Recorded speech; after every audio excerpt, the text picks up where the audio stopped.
What would you do if you had to make a choice between saving your own family or saving strangers in the middle of a raging wildfire? Could you drive straight into an inferno with nothing but your willpower keeping you going? And would that kind of courage be enough to fix the broken pieces of your own life? The Lost Bus, 2025, directed by Greengrass and starring Matthew McConaughey and America Ferrera, takes us through one of the most terrifying natural disasters in U.S. history, the Camp Fire of 2018. It's not just about survival, it's about guilt, redemption, and the extraordinary strength it takes to face the flames. Welcome back to your nerdy show. I'm your host, Spoiler Master. Today, we're diving into The Lost Bus, unpacking the story, the emotional layers behind Kevin McKay's harrowing journey, and of course, the ending that left us both heartbroken and hopeful. Kevin's struggle before the fire. Kevin McKay wasn't exactly living a dream life before the disaster struck.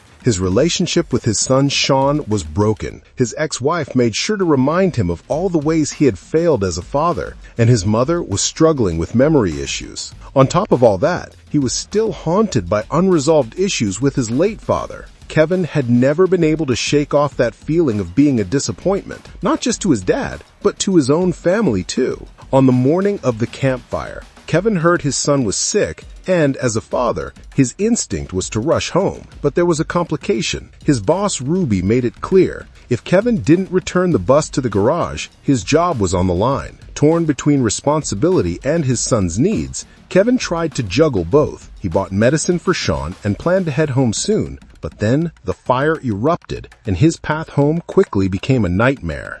Why Kevin volunteered for the rescue. As Kevin struggled with his priorities, Ruby's voice came over the radio. 23 kids and their teacher were stranded at Ponderosa Elementary, and no drivers were available to get them out. Kevin tried to ignore it at first. After all, he had his own son waiting for him. But guilt hit him hard. He had already failed his son in so many ways, and here was a chance to step up, to prove that maybe he wasn't the coward he feared he was becoming. Kevin volunteered, and in that moment, his journey shifted from being just another bus driver caught in chaos to becoming the only hope those children had. Driving into the inferno. Kevin reached Ponderosa and picked up the kids and their teacher, Mary Ludwig. Their destination was supposed to be Paradise Elementary, but when they got there, the school was already engulfed in flames. Communication had broken down, so Kevin had no idea that the new evacuation point was Chico Fairground. Stuck in choking traffic, surrounded by smoke and flames, Kevin had to think fast. The kids panicked, crying for their parents, while Mary tried to comfort them even though she herself was terrified. Kevin pressed on, but every direction seemed blocked. Roads burned, cars abandoned, people running for their lives. It felt like driving through the end of the world.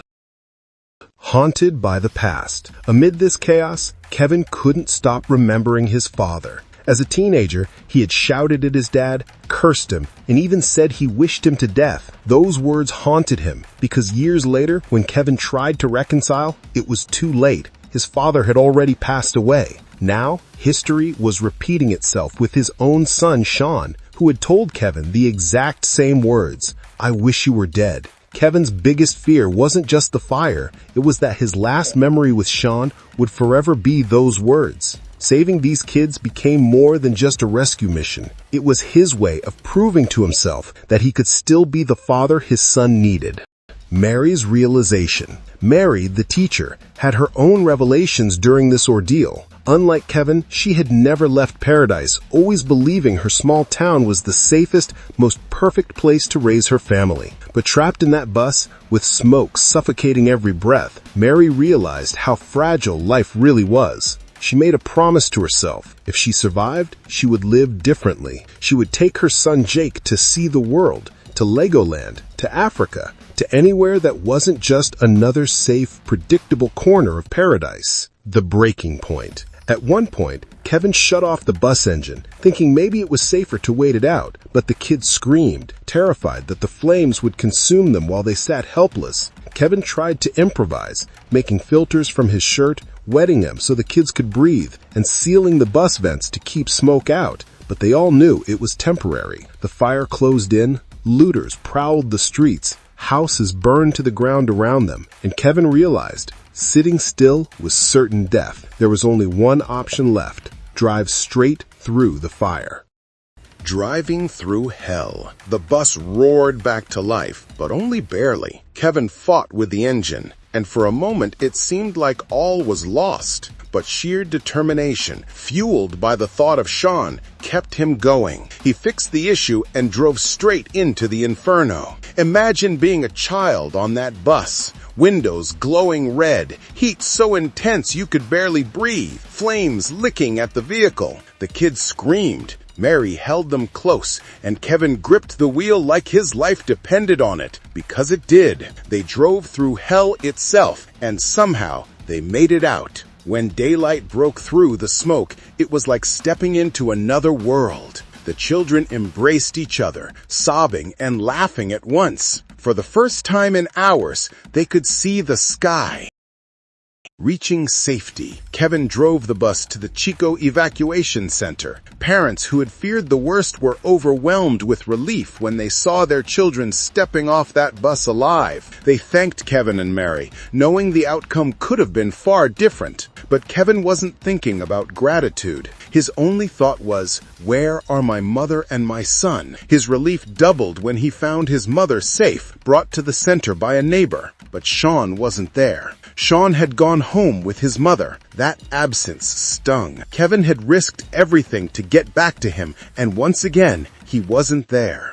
Kevin's final test. Days later, Kevin returned to what was left of his home. It was nothing but ash and ruins. Amid the wreckage, he found a framed photo of him and Sean, one of the few reminders of the bond they once shared. Holding that photo, Kevin seemed more broken than ever. But then a car pulled up. Out stepped Sean. This time his mother had brought him to see Kevin. Their reunion was quiet but powerful. Sean may have once wished his dad was dead, but now he saw what his father had done, risking his life to save 23 children. Sean's forgiveness came not in words, but in his presence. And for Kevin, that was enough.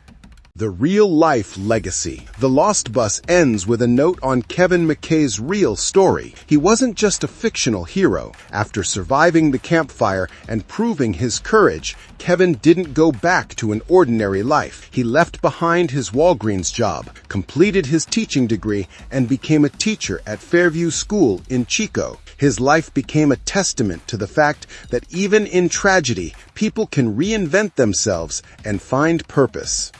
Our nerdy thoughts. So, what did The Lost Bus really show us? At its heart, it's not just about surviving a wildfire. It's about surviving yourself. Kevin's story is raw, painful, and deeply human. He was far from perfect. He was a flawed father, a struggling son, and a man drowning in guilt. But when the fire came, he stepped up, and that choice, to save others even while his own family needed him, transformed his life. Paul Greengrass captured the chaos of disaster in a way only he can, with shaky realism and gut-wrenching tension. Matthew McConaughey brought a broken, vulnerable side to Kevin, while America Ferrera as Mary balanced strength and quiet desperation. Together, they carried a story that reminds us of two things: that ordinary people can become heroes, and that forgiveness is sometimes the greatest survival story of all. What do you think? Did Kevin redeem himself as a father through his bravery?